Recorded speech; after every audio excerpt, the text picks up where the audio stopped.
It's time now to introduce our speaker for today, who's going to address education policy. It's Professor Andrew Hill. Dr. Hill has been at MSU for 3 years. This is his 4th year.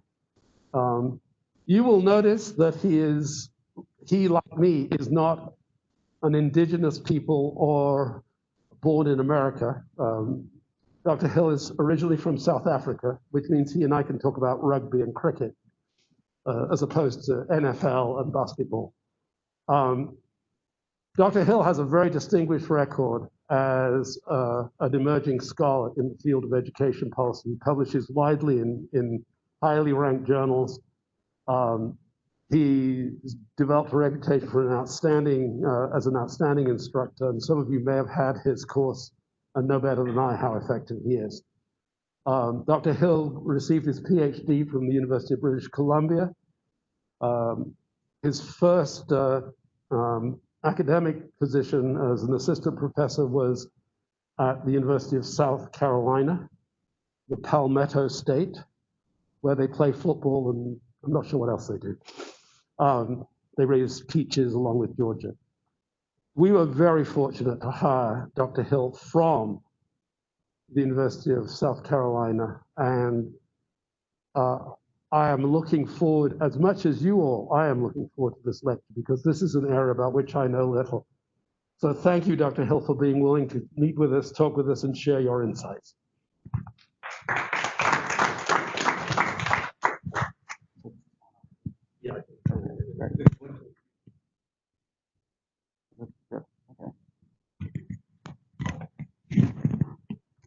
Okay, hi folks. It's good to be here, and thanks Vince for the introduction. As you said, I'm Andrew, and I'm going to be talking to you about education stuff today.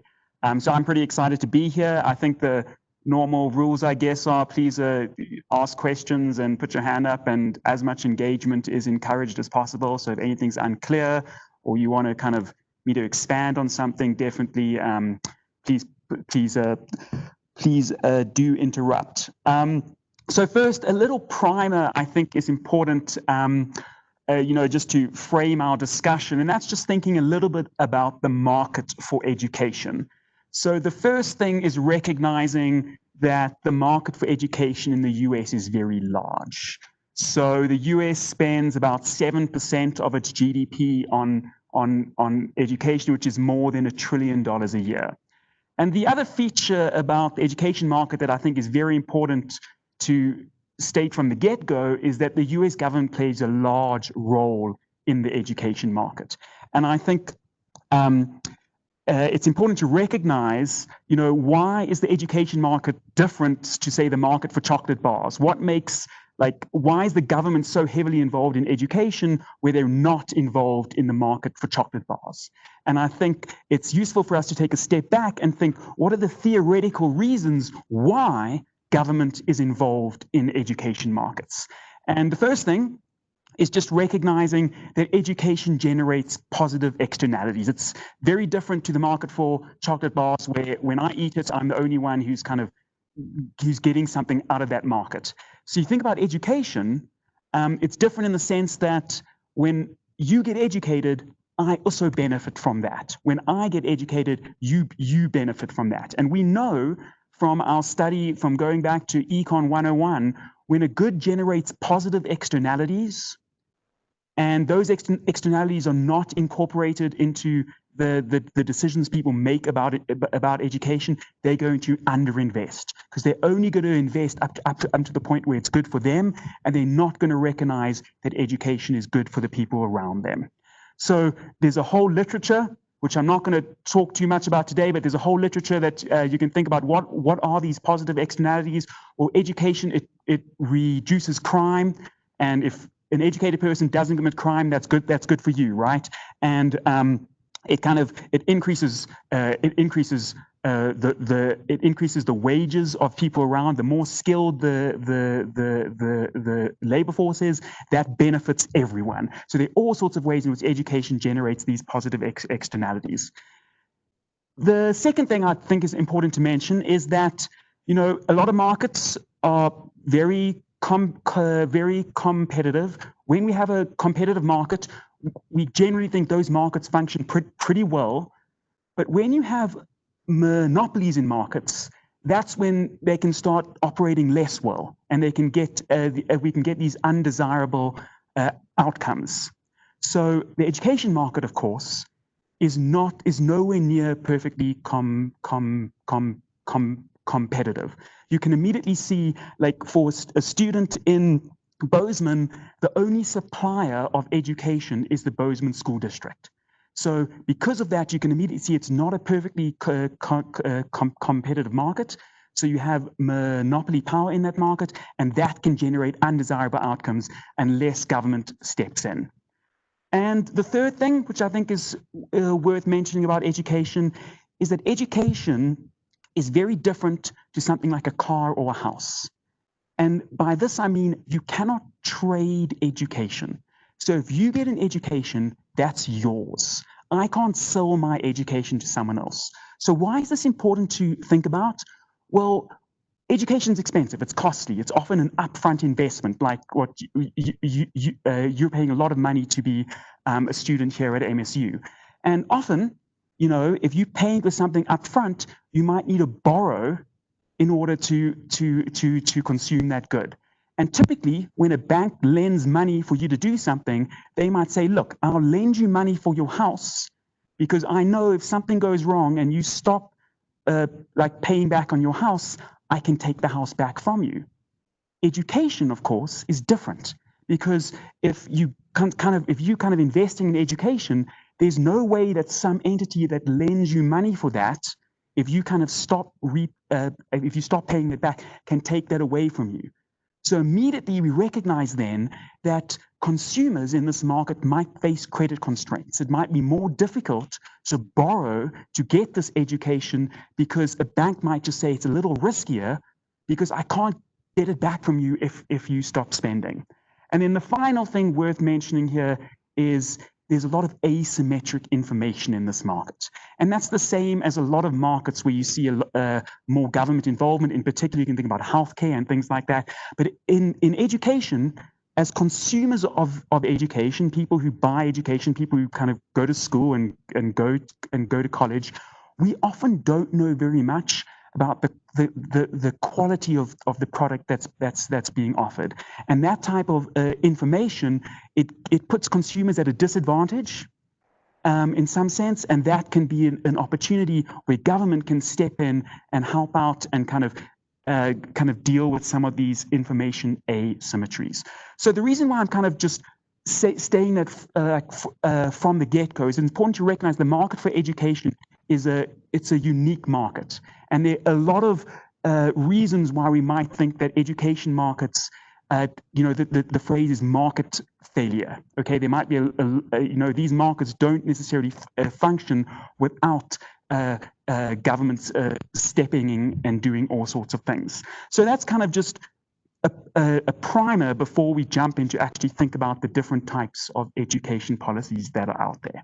Essentially, as a summary, if education was just like the market for chocolate bars and there was very little government involvement, if it was just private, you would have a massive underinvestment in education.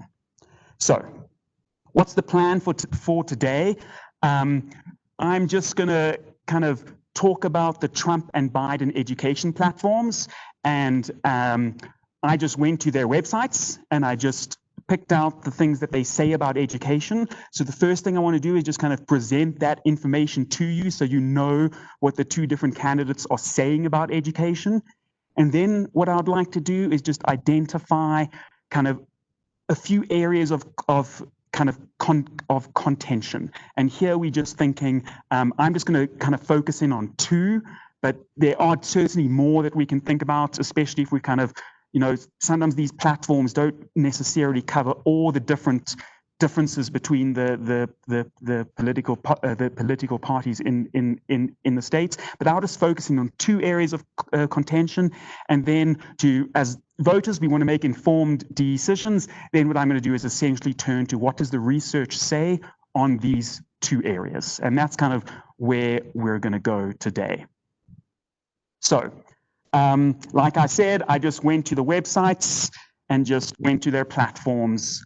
And this is, if you've been to the websites, it's kind of an interesting experience to go, and I'm sure in this class, you've obviously done a lot when I teach my 101 students, you know, engage them to kind of go and read up on these things, because it often summarizes where the candidates are in a nice way.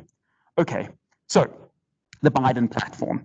So if we focus in on education issues, so if you go to joebiden.com, you can see kind of some education issues. What I've done here is I've just taken a few of the platform statements that are in the platform, and then I've also listed, I guess, what I would say is kind of the broad core issue that this platform is related to. We're not going to be able to get a research paper on every single point that's made. That would be an ideal world, but you know, there's just, you know, that's why researchers have jobs, because there's still so much more research that we need to do. So we don't have an answer to every specific point. So I've kind of just thought about what's the core issue related to that point, and then we will talk about the research on some of those core issues. So if you go to joebiden.com, a few things that are on the platform there. First, make sure teachers receive competitive wage and benefits. So what I've kind of said is the core issue there is government spending in education, which I'm going to call school finance, which a lot of, so in the economics education, school finance is generally the term we use when we think about government spending on education. Another thing on the platform is help teachers pay off student loans. So those first two things are, of course, related to teachers. Double number of mental health professionals in schools. Again, more resources from government into schools. It's a very specific resource that we're thinking about here. The fourth one, invest in school infrastructure. Again, more spending on schools. In this particular example, I think what the joebiden.com platform does here, it kind of expands on this and talks about trying to make schools target this infrastructure spending to schools that aren't safe, or kind of, you know, they're old buildings and they're not kind of designed in modern, safe ways. And then the fifth thing here, eliminate funding gaps between white and non-white school districts. And we're going to talk about that more in a bit, but again, that's related to not necessarily the level of government spending, but the distribution of government spending. And so all those issues, I kind of have school finance. And then a few others. You say there are other issues on the platforms that I haven't mentioned, but I just thought I'd kind of focus in on a few. And something else from the platform, provide high quality universal pre-K for all 3- and 4-year-olds. So there's a big emphasis on early childhood education there. And then in addition, in that same space, provide early childhood development support, community center doctors, and home visits. So a big emphasis here on investing in early childhood education. And for a lot of us, I think a lot of our engagement with kind of government provided education might start when we start like elementary school. On the platform here is trying to say that there's an opportunity potentially to kind of start much earlier than that. And then finally, this is not on joebiden.com, but if you go to the Democratic National Convention and you go through their, it's a massive PDF. This is a quote from there, which I thought was pretty important to bring up, is that Democrats oppose private school vouchers and other policies that divert taxpayer-funded resources away from the public school system. And the core issue there is school choice. And we're going to be talking a lot about school choice in a moment, and we're going to see why that is the case. But just so you know, we're going to, perhaps not everyone knows what private school vouchers are, but we're going to get there. So that's kind of where the joebiden.com, where that's kind of all these statements are from there. So I would summarize this as saying, basically spend more on education. A lot of school finance issues, spend more, and then also some early childhood, and also pretty wary of school choice, of things where you're taking money out of the public school system. If you go to donaldjtrump.com, these are the only two issues that are mentioned on this website. And essentially, you can see number one, provide school choice to every child in America. So here we can immediately see this is like a main point of contention here, school choice. And then the second is related to the curriculum, teach American exceptionalism. So you can kind of see, if we wanted to kind of summarize the main areas of contention, I would say these are kind of two of them. These are definitely not all of them, but I would say these are two of them. First, school finance. Should government spend more money on public education? And then school choice. Should school choice programs be expanded?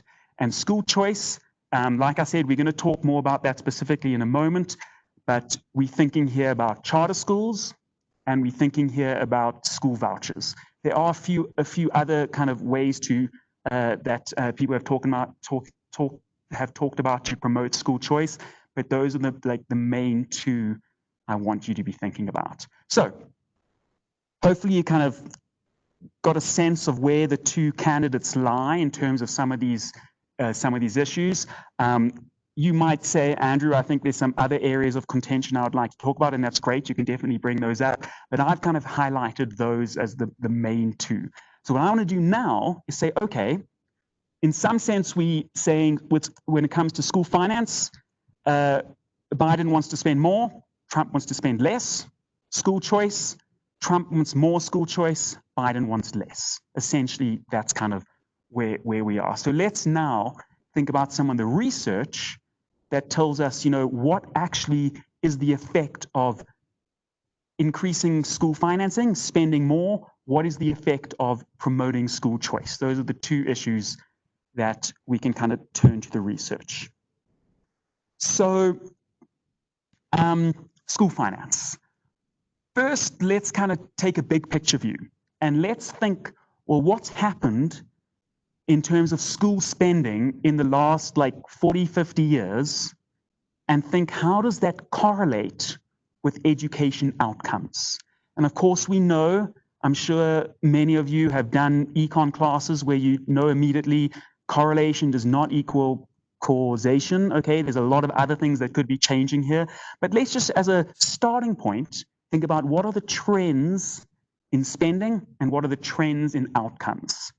So just to note, this is a new Economics of Education textbook. These figures are from a pretty new so I just want to give credit there. So on the left, what have we got? We've got spending. Oh, did I cut out the headline? I did. So that is per student expenditure. Okay, in real 2011 dollars. So we've got rid of the effects of inflation. So per student expenditure by the government from, what have I got, 1940 to 2010.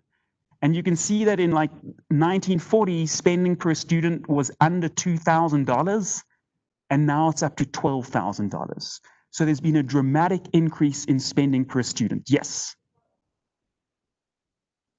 That will be K through 12. So I don't have stuff on college there yet. Yes. Oh, sorry.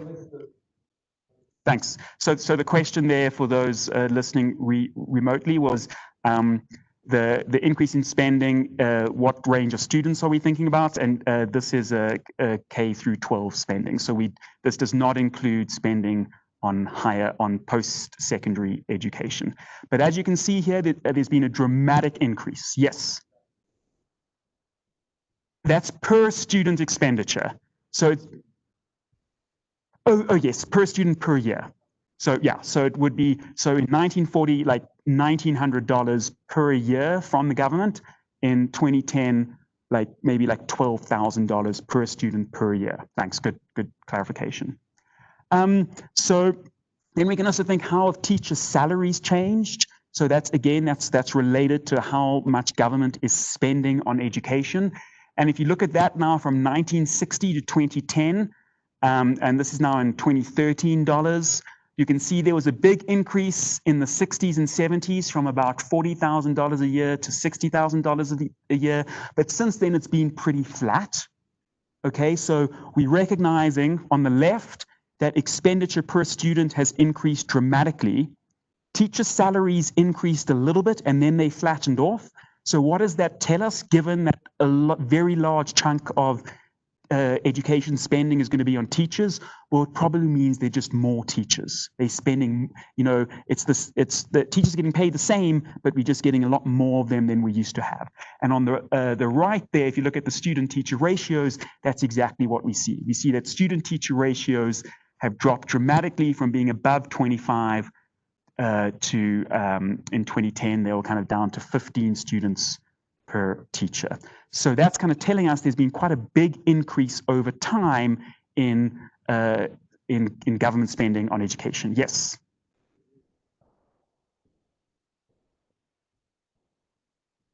This is just public education. So that's a good question. Just to clarify, this is public expenditure, government expenditure on education, which in the US is like about 85 to 90% of education spending is in the public sector. Okay, so then what we might think, well, let's see, we've seen this increase in school spending. What has actually happened in terms of student outcomes? So just to start on the right, and it's again these pictures are from the same textbook. On the right here, we've got students, we've got test scores from what we call the National Assessment of Education Progress, NAEP, which are designed to be comparable over time. And they started in 1970 and they're still going on today. So we've got the standardized test that's designed to be comparable over time. So what we can do then is say, look, how have test scores actually changed? And these assessments are done on 9, 13, and 17-year-olds. And if you look at, it's done in so it's reading on the top panel and math on the bottom panel. So if you just look at those two panels, you can see that reading scores for 17-year-olds in red on the top are very, very flat over that 45-year period. 13-year-olds also pretty flat, 9-year-olds pretty flat. Math scores pretty flat for 17-year-olds, maybe slight increases for 13 and 9-year-olds. So what are we seeing here? We're seeing, well, there has been a big increase in spending, and there's kind of some increase in test scores, but not necessarily to the same magnitude. But of course, we recognize that we can't just take this as like causal evidence. So a famous education economist, Eric Hanashek, this is just a quote from that he's kind of a guy in the 80s and 90s was thinking a lot about how overall spending on education is related to test scores. And he says, constantly rising costs and quality of the inputs of schools appear to be unmatched by improvements in the performance of education. It appears from the aggregate data that there is at best an ambiguous relationship between student performance and the inputs of schools. But then very importantly, he says such conclusions, however, cannot be made on the basis of aggregate data. And it's very important to recognize that these trends do not, of course, control for all sorts of other things that might have been happening in the educational landscape over time. And also, they don't control for the composition of students over time. Maybe the 17-year-olds who took the test in 1970 look very different to the 17-year-olds who took the test in 2010. Maybe there are a lot more people who's staying in school. And they might be doing a little worse, but they're staying in school when previously they weren't staying in school. So it's very important to recognize that aggregate data, it can tell us some things, but it can't tell us everything. So what we can do then is actually kind of think, well, let's think about some causal evidence. And as you guys know, I'm sure some of you have taken some econ classes, so we kind of, when we think about causal evidence in education, we kind of looking for natural experiments or policy changes where we can really have a good a treatment group and control group, where only like one of the groups, they look very similar, but the treatment group gets some policy or gets some extra money or gets something that the control group doesn't get. That automatically means the questions are going to be a little bit narrow, like they're going to be more focused, because we can't, these big experiments, we're not going to have a great thing where we can just say, oh, look at like these three states are exactly the same as these three states, and these three states spent more. So they're going to be kind of narrower, but they're going to allow us to think about causal inference. And I'm just going to think like of two ways to think about relating spending on education and education outputs. The first is we're going to talk about school finance reform here. So since the 70s, there's actually been a lot of legislative and judicial reasons why kind of the way schools are financed has changed. So we can use that policy variation to try and find two districts that might be very similar, but one district or one school inside the district got more funding than it previously did, but everything else is kind of held constant. And then let's see how test scores change then. And then the second thing we can do is we can say, well, look, aggregate spending is kind of like the broad picture, but what we can also think about are specific educational inputs.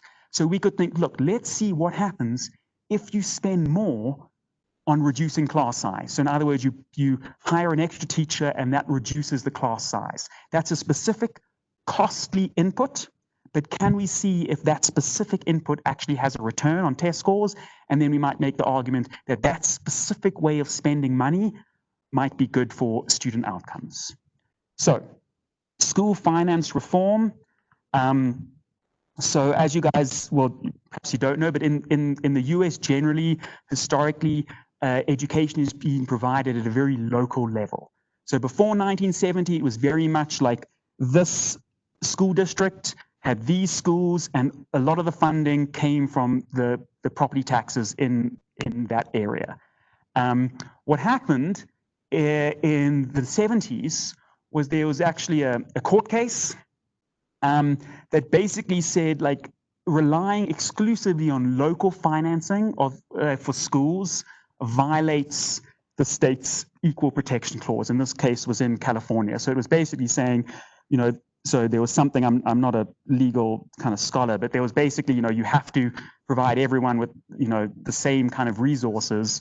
And if one district was just spending way more in education than another district, that was kind of violating that principle. So kind of court challenge, that kind of system gets overturned. So what happens then is California had to say, look, we're still going to generate a lot of the monies for schools from like local property taxes, but where there are gaps, the state government's going to come in and equalize. Okay, so if you were in like a poor area with less property tax and there was less money going into the local school district, that would get subsidized by the state, and essentially the per student expenditure across a state should be roughly equalized. And what basically happened then, so that was in California, and since then, I think there are only 13 states that haven't had a similar legislation passed that basically equalized funding. So the result of this is a large decline in inequality in funding across school districts within states. So immediately here, we've got an opportunity for economists to think, well, what was the specific causal effect on student outcomes from kind of reducing this inequality or giving some students who were in poor districts, all of a sudden, they're getting more money spent on them. So there are just two papers I'm going to mention here. As you know, as I'm sure you kind of imagine, there are going to be thousands of papers out there. But one of the earlier papers using kind of modern econometric techniques to really get at causal outcomes basically found that these changes from the 1970s, 80s and 90s, those reductions in across the district inequality, so kind of equalizing these payments in the different school districts, had small but significant reductions on SAT test score gaps across districts. So here we find, because of this policy change that equalized spending, we also saw kind of an effect on SAT test score gaps. And then what I think is what is a very interesting paper and a very prominent paper, and a paper that's received a lot of attention is this 2016 Jackson, Johnson, and Persico paper, because what they did, they said, okay, let's look at long-run outcomes from students who were kind of, they were in a state that passed this type of legislation that equalized spending, and that resulted in all of a sudden them getting more money spent on their education than before. So you were kind of down here, and then the rule changes, and all of a sudden a lot more money is getting spent on you than before. But what we're going to do, we're not just going to look at test scores, we're actually going to look at long-run life outcomes. And what they find is that an increase, a 10% increase in funding, you just look at that last bullet point, leads to 0.3 more years of schooling. So maybe a higher likelihood of graduating high school, a higher likelihood of going to college. But then also, interestingly, 7% higher earnings in adulthood. So you're seeing a direct return from an increase in spending to kind of subsequent earnings. And of course, you can imagine you could do back of the envelope calculations about extra tax revenue and all the externalities associated with an individual earning a high income, and kind of do a cost benefit analysis. Normally with those things, there's so many assumptions you have to make to get it right. But generally, this is kind of a pretty big return. And then I'm just going to focus in on one other way to think about effects of government spending. And what I want to do is just think about like the effects on class size. So what are the effects of reducing class size on student outcomes? So again, an idea here, the big picture is that's a specific way in which more money from the government might be spent to reduce class size. So as economists, we want to think about kind of natural experiments to try and identify these causal effects. I'm sure you can all think of reasons why we can't just compare schools with small classes and schools with big classes. So one of the big ways that people have looked at class size was actually an actual experiment that was run in Tennessee called Project STAR, where they actually randomized students in kindergarten to third grade into small classes or regular size classes. So it was a complete actual experiment like you would do in a lab.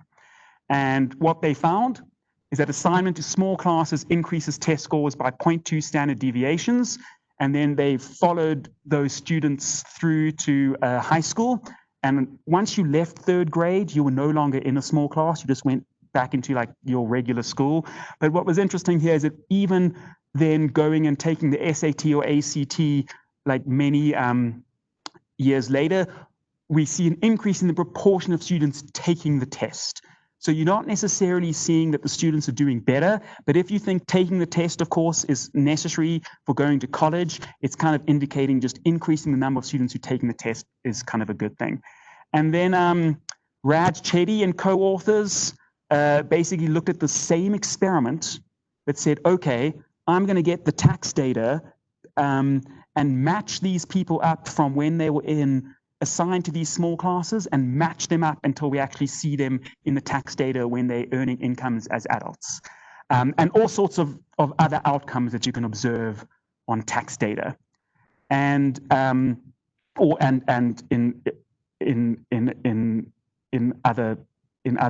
from other data sources as well. And essentially what him and his co-authors find is that a small class increases the quality of the college that you go to. It improves other life outcomes. I guess the assumption here is marriage is a good thing. So that was a joke. Okay, so like it increases your likelihood of getting married. You get more savings. But interestingly, he didn't actually find any effect on earnings in this experiment. But then just to point out that there is a literature, Caroline Hoxby, she found no effect on class size on student outcomes. But generally, I would say the literature here has suggested that reducing class size does increase student test scores. And remember what we're trying to think at the back of our heads here? We're trying to think, okay, we're thinking, how is government spending more? One way they might be doing this is reducing class size. Is there a return from that? The evidence generally suggests that there is. Now, school choice. If we had school choice, I would choose not to go to school But that's not you guys, because you guys are excited to be here. Okay, so some background.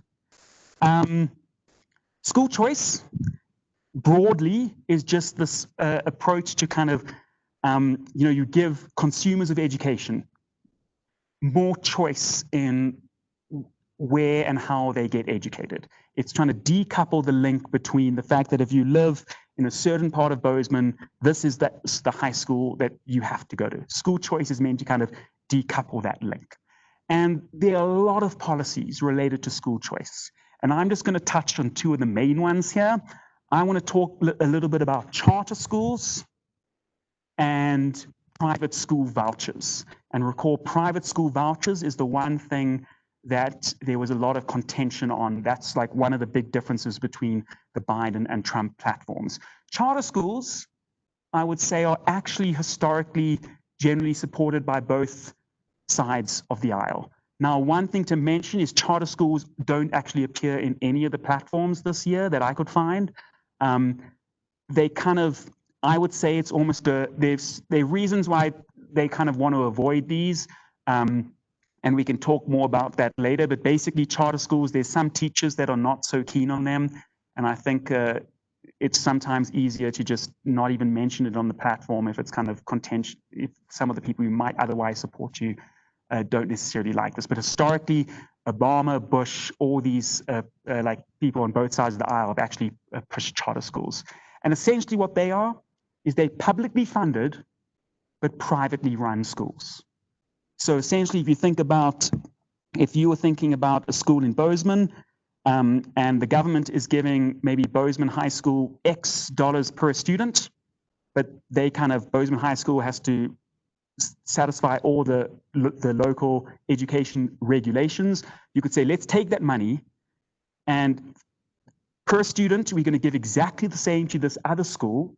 So it's going to be publicly funded, but it's privately run. And the third bullet point there, the key thing is they granted autonomy from local regulation. So they don't have to do all the, like a lot of the things that the state kind of normally makes schools do. Of course, when you apply for this charter, when you get this right to be a school, you've got to say certain things, and there are all sorts of metrics that a state still needs to approve your existence.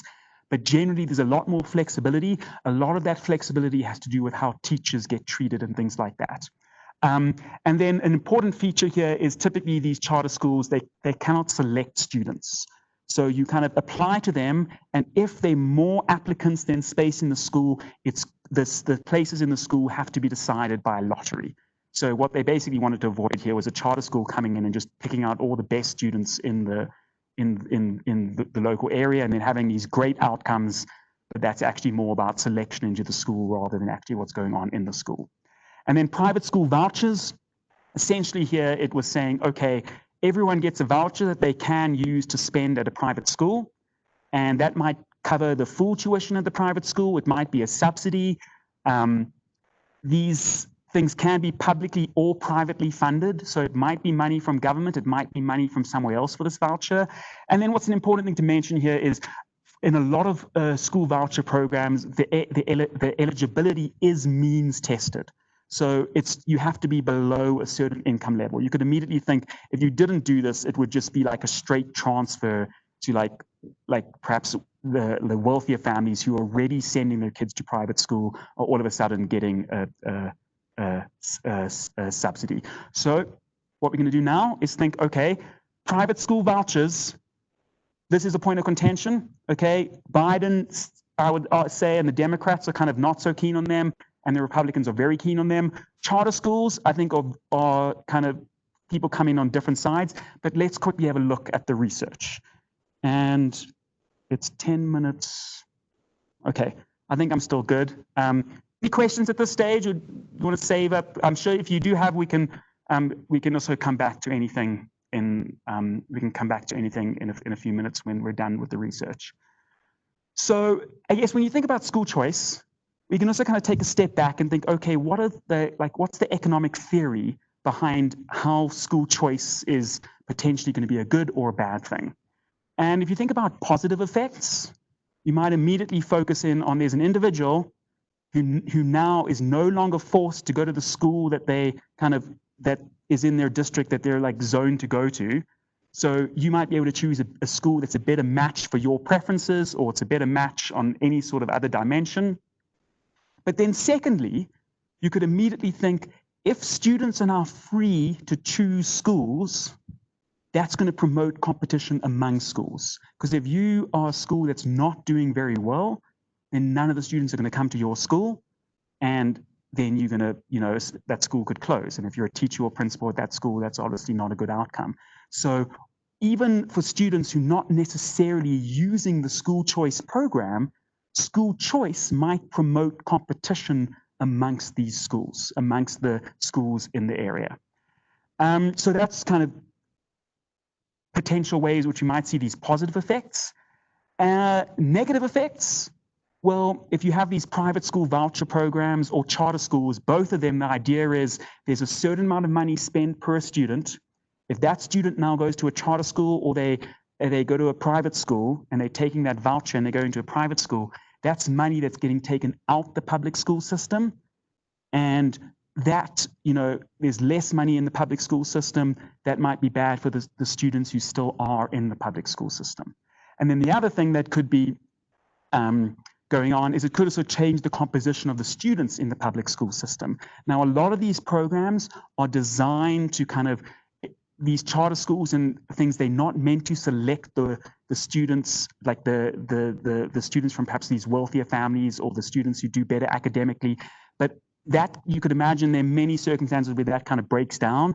And you could imagine if you have the wealthier students and the students who kind of might be kind of doing better at school, and you take them out of the public schools, you might see that, like public schools, then the students who left there don't have as good a peer on average as they used to have, and that could be kind of bad for their outcomes. So they're kind of different channels here.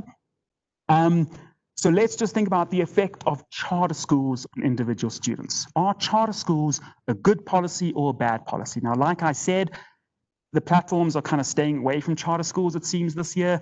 But the research first is a little mixed. But basically, these first two papers, what they did essentially was look at two specific charter school systems. And some of you might have heard of them. KIPP schools is a very famous system that was kind of one of the first charter schools in the US. And basically, so remember, the charter schools, you can't select your students. So it's done by lottery, whether you get in or not. So of course, that presents a nice opportunity for thinking about the causal effect of going to the charter school. Let's look at all the students who applied to the charter school and compare the outcomes for those who won the lottery to those who didn't. And if we do that experiment, what they found is that middle school, if you win the middle school lottery, your English scores go up by 0.2 standard deviations, and your math scores go up by 0.4 standard deviations. That's for the KIPP schools in Boston. Again, we see similar effects for some schools in some charter schools in New York City. But at the same time, there's some other evidence from North Carolina and Florida, where what actually happened is if you went to the charter school, your test scores actually kind of grew at a slower rate than in the public school. So the charter school actually was not as good as the traditional public school you would have been in. And the takeaway, where the state of the where people's understanding is now, is with charter schools, it's not like a lot has to do with the specific charter school program that you're actually going to. You have some good ones, and you have some bad ones. So some people are running really good charter schools, some people are running really bad charter schools. So that's kind of where the literature is on that. School vouchers, I'll just say, just because I want to leave a few more minutes for questions, vouchers, these private school voucher systems where you kind of get this voucher that you can go to a private school. Basically, the students who won the voucher, won the lottery to go to the private school. This was also done by a lottery. I don't think I said that earlier. Their test scores improved. In other settings, test scores improved, but only for some of the students. So there's no kind of, it's not necessarily conclusive that getting the school voucher and going to a private school is going to be good for the student. And then, of course, we can think what happens in terms of overall school quality. So what happens in traditional public schools when a charter school opens nearby? Well, I've got 3 papers here that all find different things. So again, it seems the evidence is mixed. A lot of it's got to do with the specific context. And the same kind of goes for vouchers. So I just want to summarize kind of what we've spoken about today. I would say that there are two kind of big areas of contention. Biden wants to spend more on public education. Trump wants to spend less. What is the evidence on spending more on education, on student outcomes? The aggregate evidence is not convincing, but if you look at kind of specific smaller programs, there does appear to be evidence that specific educational inputs, school finance reform, are associated with higher test scores. When it comes to school choice, again, the evidence is mixed, but there definitely are some circumstances where school choice appears to be good for the individuals who actually get the opportunity to go to these other school choice and make use of the programs.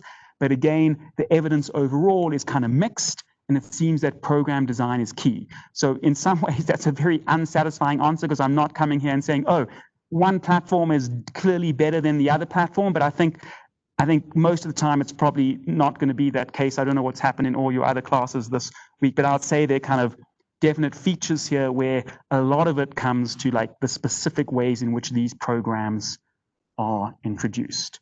So I'll just mention, of course, there are lots of other issues that we could speak about that there are differences on, but I'll leave those for another time. Thank you. We have time for. Okay, I'll start at the back and move this. Start at the front and I'll move back. Yes. Yes. Okay, and remind me if I forget, because I've got a very short memory. Yes. So you're talking about how our schools and private schools would it be fair to say that just like how public schools would it be the same as private schools, or the overall private school be better, or would they be something? So you mean like the overall outcomes associated with private schools versus public schools? The literature tends to say that outcomes at private schools are better than public schools. And you could imagine that a lot of that might be both selection into the private school and the fact that more resources are spent per student. But generally, there's a positive effect from attending a private school. Yes. Yes.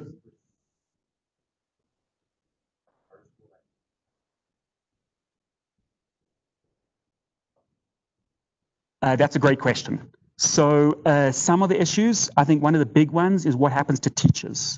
So some charter schools, they have flexibility in who they hire and who they fire.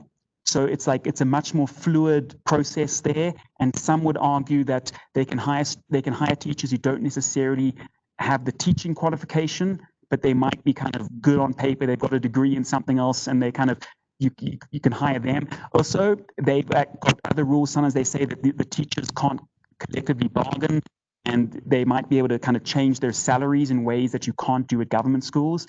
But so there's one teacher side, which I think is where some of the contention comes in with, you know, teachers, whether they like these charter schools or not. The other side is a lot to do with discipline.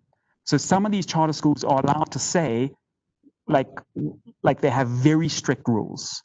And if a student violates them, you just get expelled immediately, which you can't do at a traditional government school. So that like intense kind of rule that they have, where students are just like, this is my chance. If I mess this up, or maybe the parents are thinking that, like, don't mess this up, because if you do one thing, you're out. And I think those are the two features that make charter schools kind of different to public schools. I think there's still debate on, I know for the KIPP schools, the discipline was a big reason for their success. Or the literature has argued that that discipline component is a big reason for why their test scores have gone up more than the students who didn't win the lottery and went to the public school. One more question. Oh, yeah.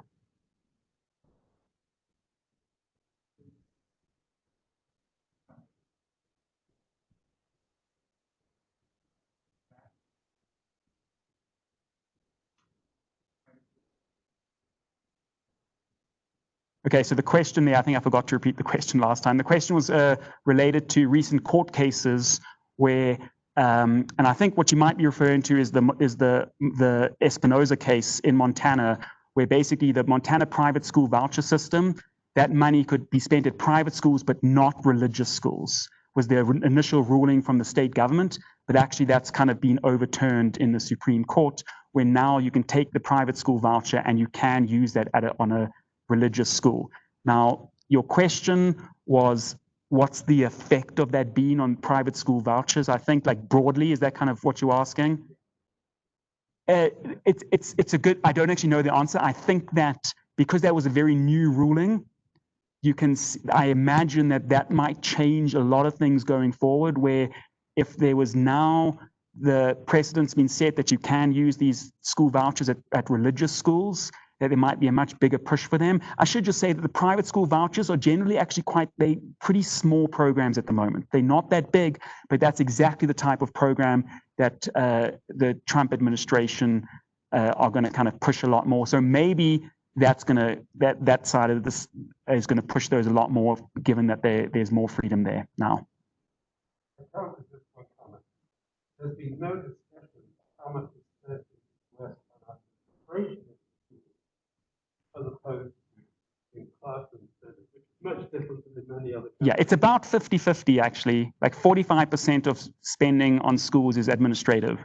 So just that's in the back of your mind as well. So some people who are against increasing school funding might say that that money, the return to that might not be that high. But now I'm just going to keep on going. You've got to stop me, Vince. Okay. Yeah. I apologize. I've got to stop you. If you have questions,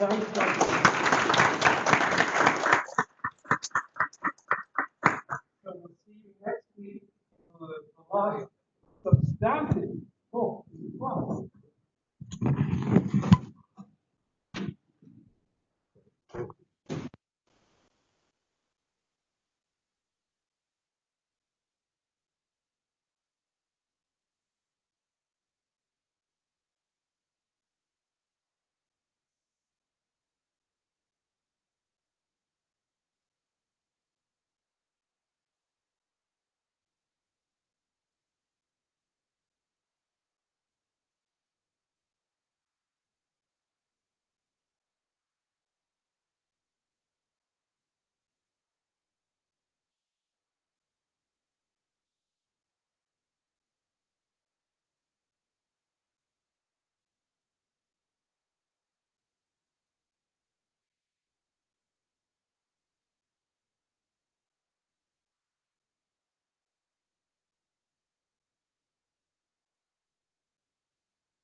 The Democrats vote on these teachers, the vote of teachers. Well, because I think school choice is kind of it's a red flag, absolutely. Right.